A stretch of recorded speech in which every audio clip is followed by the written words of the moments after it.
Pada bagian pertama, kita sudah belajar mengenai konsentrasi untuk menghitung suatu sifat koligatif larutan. Nah, pada bagian ini kita akan belajar mengenai sifat koligatif tersebut. Yang pertama adalah kenaikan titik didih yang dilambangkan delta TB. Kemudian penurunan titik beku yang dilambangkan delta TF. Penurunan tekanan uap dengan delta P. Dan tekanan osmotik dengan P. Nah, pertama yang harus kita pahami adalah sifat koligatif, di mana sifat koligatif ini adalah suatu sifat yang sangat dipengaruhi oleh jumlah partikel zat terlarut. Jadi misalkan ada 3 buah wadah yang berisi air. Nah, 3 buah wadah ini kemudian pada wadah pertama kita tambahkan NaCl atau garam. Kita tambahkan NaCl. Kemudian pada tabung kedua atau wadah kedua kita tambahkan senyawa CH3COH atau asam asetat. Kemudian pada wadah ketiga kita beri CH6H12O6 atau glukosa atau gula.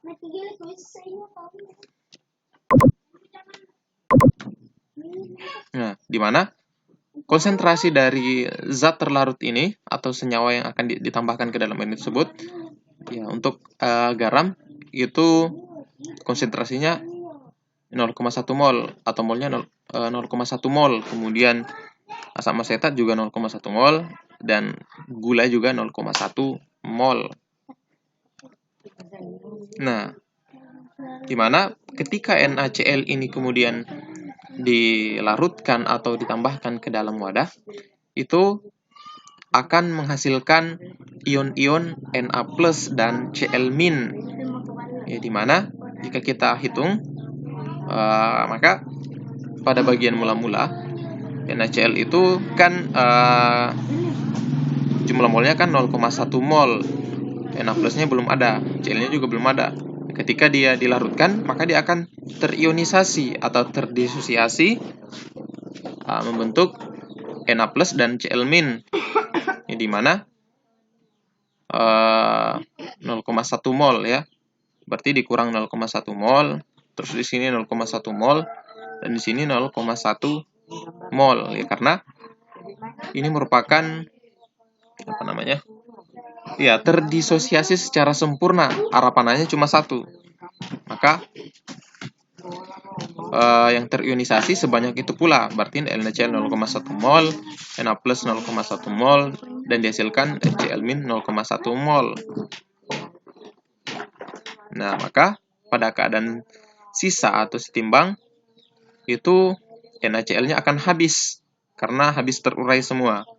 Berarti akan terbentuk ion Na+ sebanyak 0,1 mol dan Cl- 0,1 mol.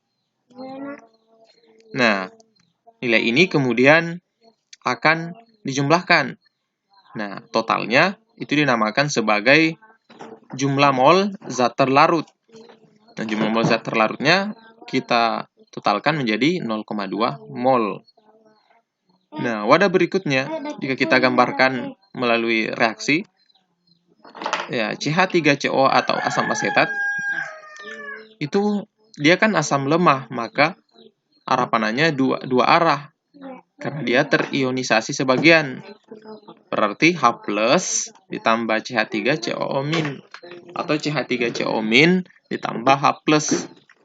Nah, pada keadaan mula-mula CH3COH-nya kan jumlah molnya itu adalah 0,1 mol, H+-nya belum ada.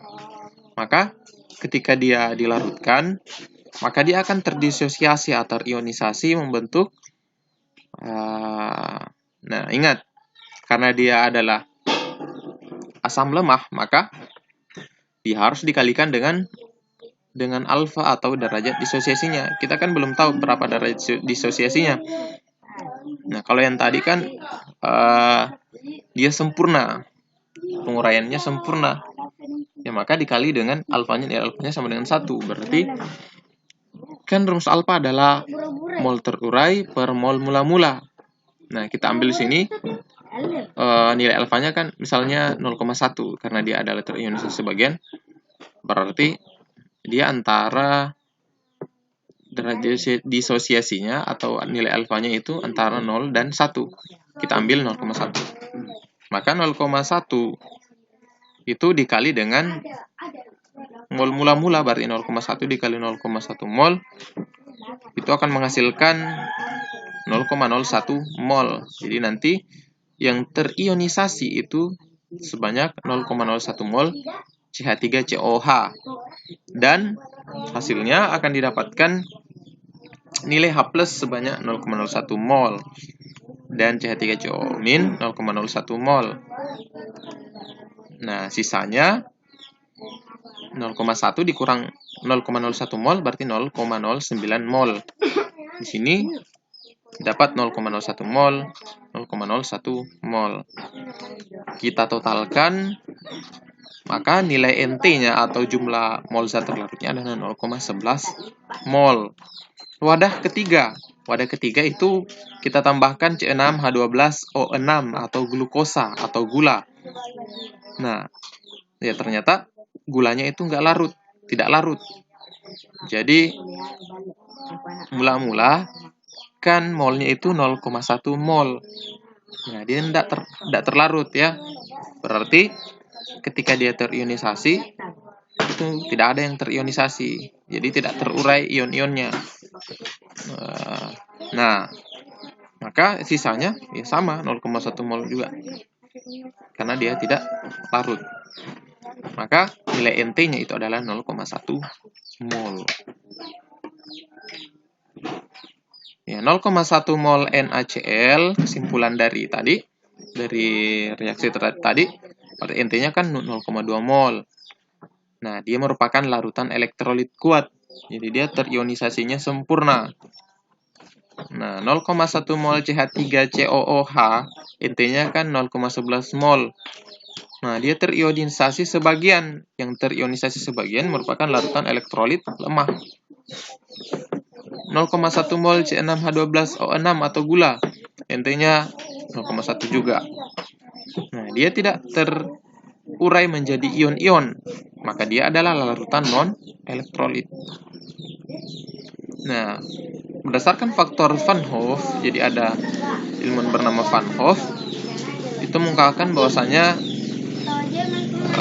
dengan rumus AXBY itu akan menghasilkan ion XAY plus ditambah YB X min, dimana pada keadaan mula-mula itu 1 ya. XBY-nya kan 1. Terus 0. Maka terionisasinya itu adalah mol 1 mol ini dikali dengan nilai alfa, di mana alfanya ini kan adalah mol terurai dibagi dengan mol mula-mula atau derajat ionisasinya. Berarti alfa dikali 1 berarti nilainya alfa. Kemudian ya, berapa jumlah ionnya di sini berarti X dikali A, alfa ya. Alfa. Kemudian Y dikali alfa. Maka didapatkan pada keadaan sisa berarti 1 dikurang alfa. Di sini ada minus ya, minus alfa. 1 dikurang alfa AX alfa X dan alfa Y. Ya, sama seperti persamaan yang sebelumnya. Jadi faktor Van Hoff di mana faktor Van Hoff ini diperoleh ya berdasarkan persamaan ini, dapatkanlah faktor Van Hoff itu adalah total dari semuanya, total dari jumlah mol AXBY yang tersisa, kemudian jumlah mol muatan positifnya dan muatan negatifnya, itu yang kemudian dijumlahkan berarti plus AX plus alpha X plus alpha Y sama dengan alpha X ditambah alpha Y dikurang alpha plus 1. Jadi dipindahkan satunya ke sebelah kanan. Alfanya juga dipindahkan ke sebelah kanan dari alfa Y. Maka alfa dikali, kita keluarkan alfanya menjadi alfa dikali X ditambah Y dikurang 1 ditambah 1. Nah, kemudian alfa dikali N. Nah, di mana N ini adalah ini jumlah ion atau total ion. Jadi total ion X dengan Y itu kita beri simbol N. Berarti X tambah Y sama dengan N, berarti N kurang 1. Nah, ditambah 1. Nah, itulah faktor Van Hoff. Jadi faktor Van Hoff-nya ini alfa dikali N kurang 1 ditambah 1. Oh iya, faktor Van Hoff itu diberi lambang I ya. Berarti I sama dengan alfa dikali N kurang 1 ditambah 1. Dimana untuk larutan non-elektrolit, alfanya kan sama dengan 0. Berarti faktor Van Hoff-nya 1. Ini kan tadi jumlah molnya kan 1 ya. 1. Terus ini untuk larutan yang terionisasi sebagian. Maka didapatkan faktor Van Hoff-nya adalah alfa dikali N kurang 1 ditambah 1.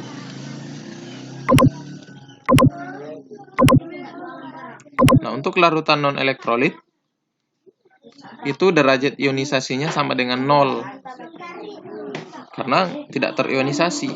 Berarti faktor Van Hoff-nya itu sama dengan 1. Ya, kalau kita masukkan ke rumus ini kan 0. Kalau kita substitusi 0 dengan 0, berarti 0 dikali N kurang 1 kan 0. 0 tambah 1, ya 1. Untuk larutan elektrolit lemah, alfanya itu kecil dari 1, lebih besar dari 0. Ya, berarti jika kita ambil nilai berapa saja antara 0 dan 1, kita masukkan ke dalam persamaan faktor Van Hoff, rumus Van Hoff. Berarti alfa dikali N kurang 1 ditambah 1. Nah, untuk larutan elektrolit kuat, itu alfanya kan 1 ya. Nilai alfanya sama dengan 1. Karena dia kuat. Maka faktor Van Hoff-nya jika kita substitusi ke persamaan di atas, maka akan didapatkan 1 dikali N dikurang 1 ditambah 1. Berarti faktor Van Hoff-nya itu kan 1 N kurang 1. Berarti 1 N1 di N kurang 1 ditambah 1 berarti sama dengan N. Berarti faktor Van Hoff-nya itu sama dengan jumlah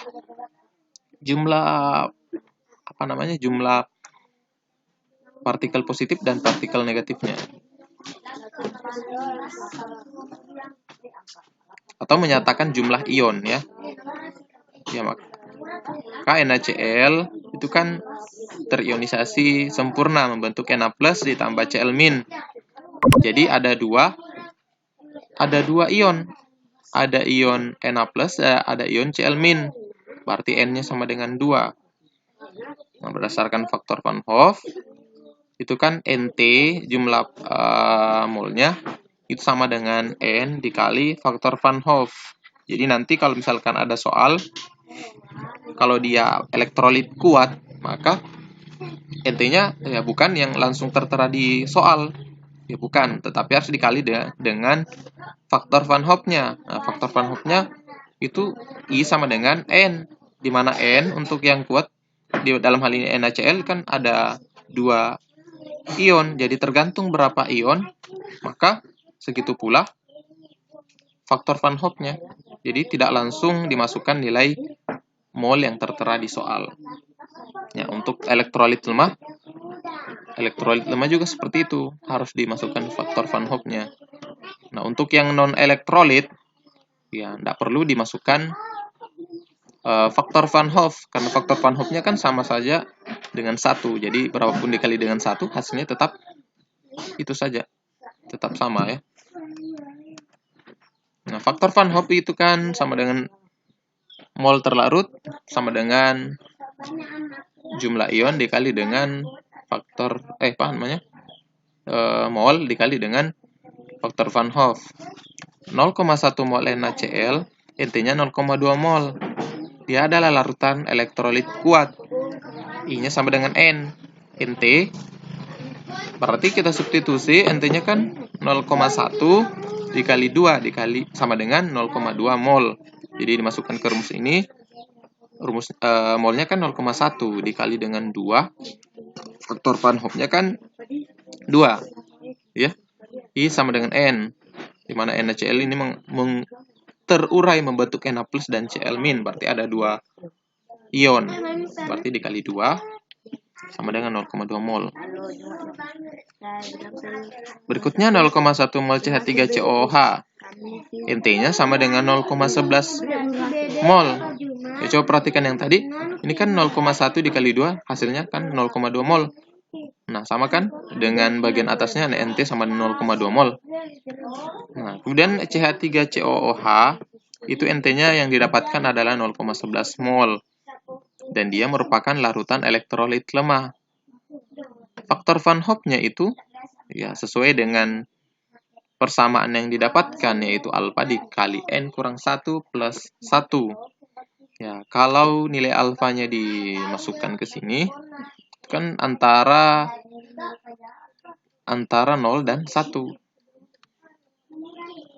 Ya, untuk rumus tadi kan CH3COOH itu akan terurai membentuk H+ dan CH3COO-.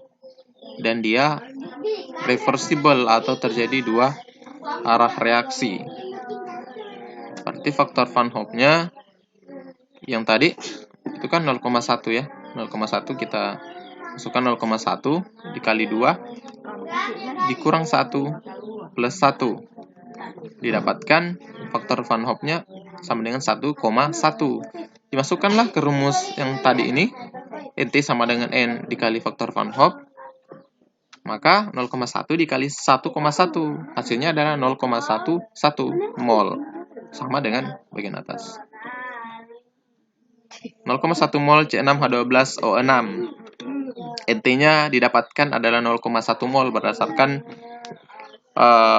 hasil ya dari yang tidak terionisasi. Jadi C6H12O6 tidak terionisasi.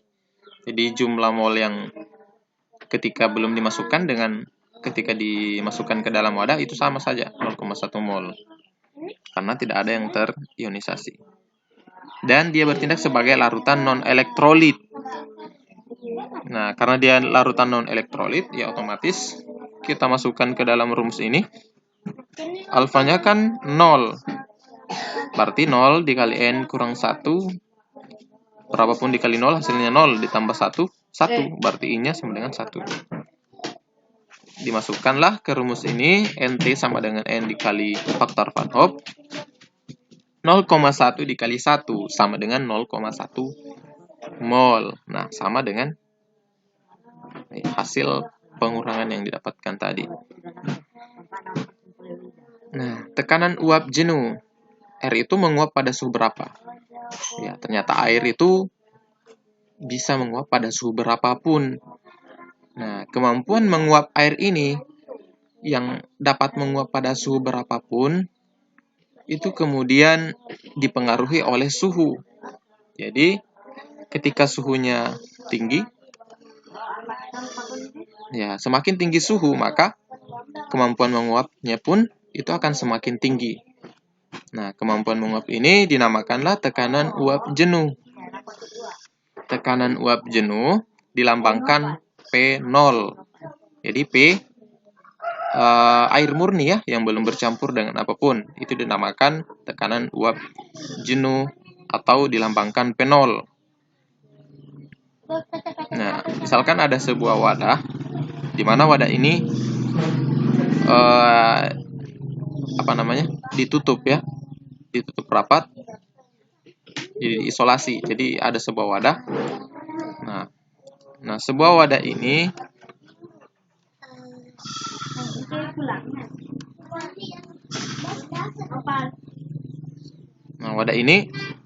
ketika disimpan lama, ya maka suatu saat larutan yang berada di wadah ini itu akan menguap. Nah, uapnya tersebut dia akan menguap nih. Nah, uapnya itu akan dikembalikan lagi menjadi embun. Jadi dia awalnya menguap. Nah, kemudian uapnya tersebut akan mengembun dan kembali ke wadah. Nah, jika kita gambarkan melalui suatu grafik, ya grafiknya dari atas menuju ke bawah. Jadi semakin lama penguapannya akan semakin berkurang. Jadi semakin lama akan semakin rendah. Dan yang mengembun akan semakin banyak.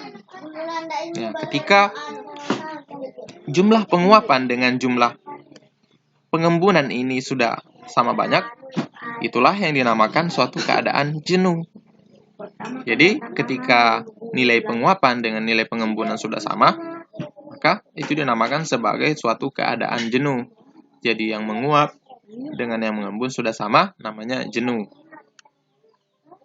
Nah, tekanan akibat uap air pada keadaan jenuh ini, jadi sudah jenuh nih, berarti pada keadaan jenuh ini, itu dinamakan tekanan uap jenuh. Berarti tekanan akibat uap air, jadi uapnya memiliki tekanan pada keadaan jenuh, dinamakanlah tekanan uap jenuh. Titik didih. Titik didih adalah suhu di mana tekanan uap jenuh zat cair itu sudah sama dengan tekanan lingkungan. Nah, di mana tekanan lingkungan kan P sama dengan 1 atm atau 760 mmHg. Nah, pada suhu 25 derajat Celcius, yaitu tekanan uap jenuhnya sama dengan 24 mmHg, mmHg. Pada suhu 50 derajat Celcius, P0-nya 97 mmHg. Barulah pada suhu 100 derajat Celcius, tekanan uap jenuhnya 760 mmHg. Nah, titik didih kan suhu di mana tekanan uap jenuh zat cair sudah sama dengan tekanan lingkungan. Nah, tekanannya di sini sudah 760, tekanan uap jenuhnya sudah 760 mmHg. Berarti sudah sama dengan tekanan lingkungan. Nah, pada keadaan inilah air itu akan mendidih ya pada suhu 100 derajat Celcius. Jadi kalau sudah sama tekanan lingkungan dengan tekanan uap air, ya maka terjadilah suatu peristiwa yang namanya mendidih. Jadi air akan mendidih pada suhu 100 derajat Celcius. Ini. Air mendidih. Titik beku. Titik beku adalah suhu di mana tekanan uap zat cair itu sama dengan tekanan uap zat padat. Di mana tekanan lingkungan kan 760 mmHg. Nah, beku pada 0 derajat Celcius. Nah, kemudian tekanan lingkungan ketika diubah menjadi 4,58 mmHg, ternyata itu akan beku pada suhu air itu akan beku pada suhu 0,0099 derajat Celcius. Ya, jika kita lihat, maka suhu antara dua tekanan lingkungan yang sangat berbeda ini dari 760 menjadi 4,58, ternyata titik bekunya tidak berubah signifikan. Ya, perubahannya tidak signifikan, ya, atau bisa diabaikan. Ya, maka suhu di mana tekanan uap zat cair sama dengan tekanan uap zat padat. Ya, berarti tekanan berapapun, ya, tekanan mau diubah berapapun, ya maka titik bekunya itu sama saja. tidak akan berubah secara signifikan. Jika kita gambarkan melalui kurva, di mana pada sumbu X adalah P dan sumbu Y merupakan T, maka kita tarik garis dari 0, kita tarik garis, maka dan garis ini adalah sebagai garis didih. Nah, jadi semakin tinggi suhu yang garis didih tadi, yang titik didih yang sebelumnya, dan semakin tinggi suhu, ya maka semakin tinggi suhu maka tekanan lingkungannya juga akan semakin jadi sebanding antara tekanan dengan suhu. Jadi semakin tinggi tekanannya, maka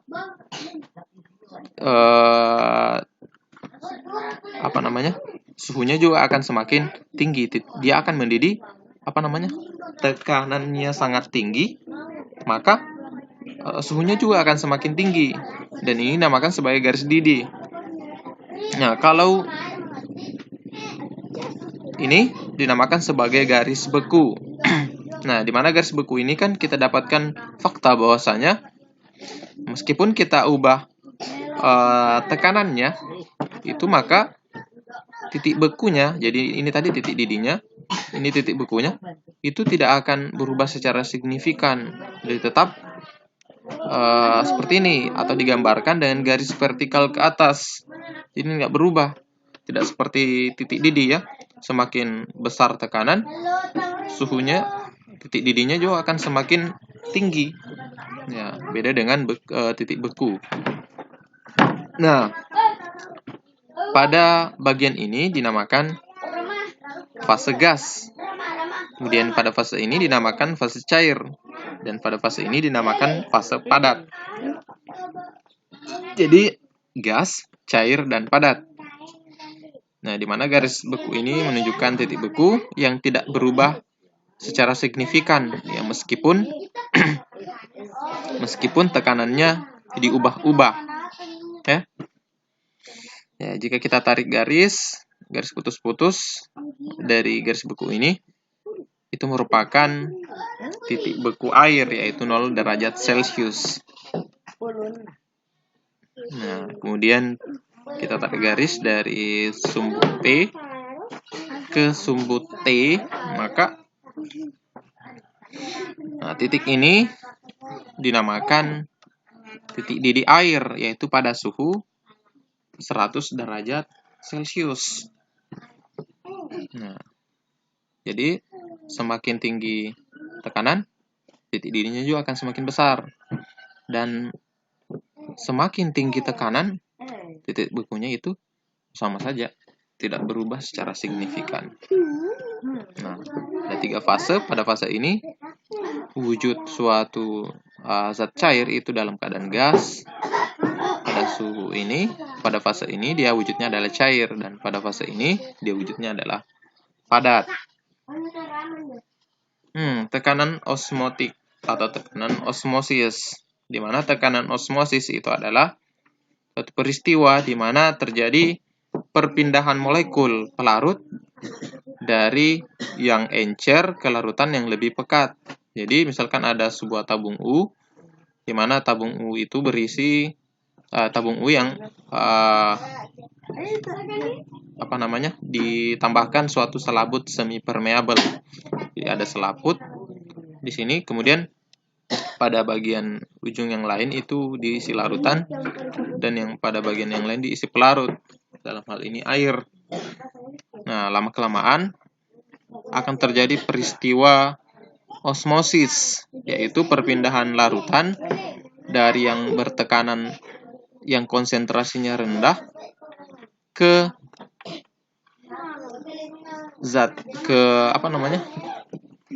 dari yang tekanannya konsentrasinya rendah ke yang konsentrasinya tinggi. Jadi dari air yang konsentrasinya kan rendah air karena tidak ada zat terlarutnya. Jadi dari sini dia akan terjadi perpindahan ke larutan. Itu dinamakan sebagai tekanan osmosis.